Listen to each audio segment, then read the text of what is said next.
Bienvenue dans ce tutoriel. Vous êtes entrepreneur et vous recevez chaque année vos comptes annuels sans vraiment savoir quoi en faire. Je suis Sylviane Arobaché et aujourd'hui je vais vous montrer comment les lire, les comprendre et surtout les utiliser pour prendre les meilleures décisions. Notre objectif est de vous aider à décrypter les deux des trois piliers des comptes annuels, à savoir le bilan et le compte des résultats. Le bilan, c'est la photographie de l'entreprise à une date donnée, généralement c'est la date de clôture. Il présente la situation financière de l'entreprise à cette date. Le bilan il est composé de deux parties. Donc, on a à gauche l'actif, c'est que l'entreprise possède, et le passif à droite, c'est que l'entreprise doit. À l'actif, on trouve plusieurs éléments. Donc, on a l'actif immobilisé, composé des biens détenus durablement par la société, et également, on trouve l'actif circulant. Donc, c'est des éléments détenus à court terme, comme les stocks, créances, clients et la trésorerie. Le passif, il est composé des capitaux propres, donc c'est les ressources stables de la société, mais également des dettes. Donc, on a les dettes fournisseurs et les dettes financières. Toujours, l'actif, il est égal au passif. Cela signifie que tout ce que l'entreprise possède est financé par ses ressources propres ou par des dettes. Analyser un bilan, ce n'est pas juste lire des chiffres. On va commencer par les immobilisations. Elles reflètent vos investissements à long terme, comme les machines ou les locaux. Ensuite, on va regarder les stocks. Leur valeur et leur rotation vous indiquent l'efficacité de votre gestion commerciale.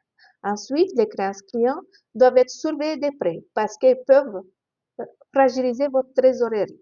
Justement, la trésorerie disponible, c'est un indicateur clé de votre capacité à faire face aux dépenses immédiates. Côté passif, les capitaux propres montrent la solidité financière de votre entreprise. Les dettes financières comme les emprunts ont un impact direct sur la trésorerie, mais également les dettes fournisseurs doivent être maîtrisées pour éviter toute tension avec vos partenaires. En résumé, un bon équilibre entre l'actif et passif de votre société est essentiel pour une entreprise saine. Le compte de résultats présente la performance économique de votre entreprise sur une période donnée. Généralement, c'est une année. Il est structuré en deux grandes parties. On a d'un côté les produits et de l'autre côté les charges. Les produits regroupent toutes les ressources générées par l'activité, le chiffre d'affaires, les subventions et les autres produits financiers ou exceptionnels. Les charges, elles représentent toutes les dépenses engagées pour faire fonctionner l'entreprise.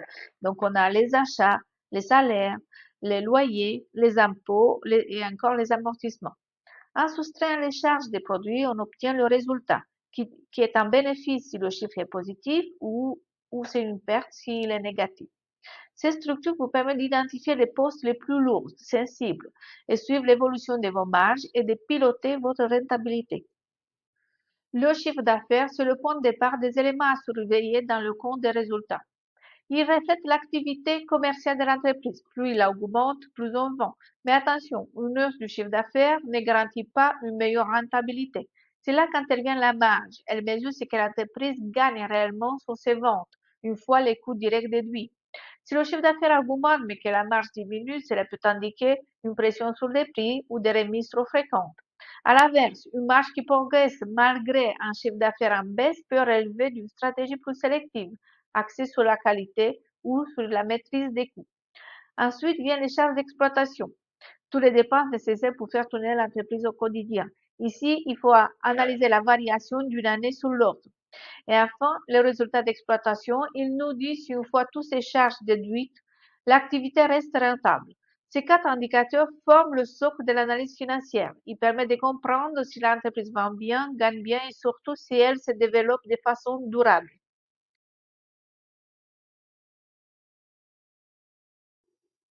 Pour évaluer la santé financière d'une entreprise, trois indicateurs sont essentiels à suivre. Donc, on a le fonds roulement, il mesure la capacité de l'entreprise à financer son activité courante avec ses ressources stables.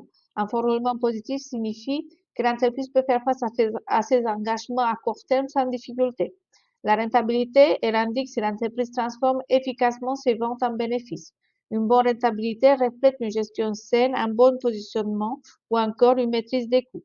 Et dernièrement, c'est la CAP, la capacité d'autofinancement, elle représente la trésorerie potentielle générée par l'activité, celle qui permet d'investir, de rembourser les emprunts ou de verser des dividendes sans dépendre des financements extérieurs.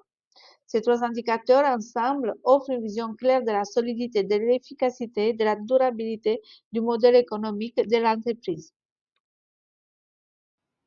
Prenons un exemple concret. Ici, on va analyser le bilan d'une entreprise qui dispose d'un actif immobilisé de 93 000 euros. Donc, on a les 3 000 plus les 85 000 plus les 5 000 euros. Les ressources stables de capital, réserve, résultat et emprunt totalisent 140 000 euros. Donc, la différence entre les deux donne un fonds roulement positif de 47 000 euros. Cela signifie que l'entreprise a un excédent de ressources à long terme pour financer son activité courante. Ensuite, quand on regarde le cycle d'exploitation, les stocks, créances et autres actifs s'élèvent à 95 000 euros. Les dettes fournisseurs et les autres passifs à court terme atteignent 68 000 euros. La différence donne un besoin en fonds roulement de 25 000 euros. Donc, en conclusion, le fonds roulement couvre donc largement le BFR et il reste même une trésorerie nette de 20 000 euros.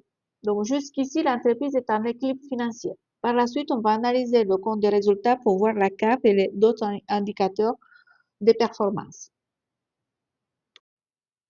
Maintenant, on va passer à la lecture du compte des résultats qui va nous permettre de comprendre comment l'entreprise transforme son activité en performance. En 2025, le chiffre d'affaires progresse légèrement de 2,38%, atteignant 430 000 euros. C'est un signe de stabilité commerciale, mais la croissance reste modérée. La totalité des produits d'exploitation a augmenté globalement de 3,33%. Côté charges, on observe une augmentation plus marquée de 7,81%. Toutes les charges sont en hausse, ce qui peut peser sur la rentabilité et si les revenus ne suivent pas le même rythme. Les dotations aux amortissements, ils sont à 15 000 euros. Donc, ça va nous permettre de calculer la CAP. Donc, en ayant le résultat net, donc on est à 27 000 euros de CAP, ce qui représente la trésorerie potentielle générée par l'activité. Le résultat net, il ressort à 15 000 euros. Il reste positif, mais sa progression est freinée par la hausse des charges. En résumé, l'entreprise affiche une activité stable, une rentabilité maîtrisée et une capacité d'autofinancement solide. Il conviendra toutefois de surveiller l'évolution des charges pour préserver les marges. Bravo et merci pour votre attention. Vous maîtrisez désormais les fondamentaux de la lecture des comptes annuels. Vous savez décrypter les chiffres, comprendre les équilibres financiers et repérer les indicateurs clés. Mais si vous avez besoin d'un accompagnement personnalisé ou d'un éclairage complémentaire, n'hésitez pas à nous solliciter. Nous sommes là pour vous aider à transformer les chiffres en décisions.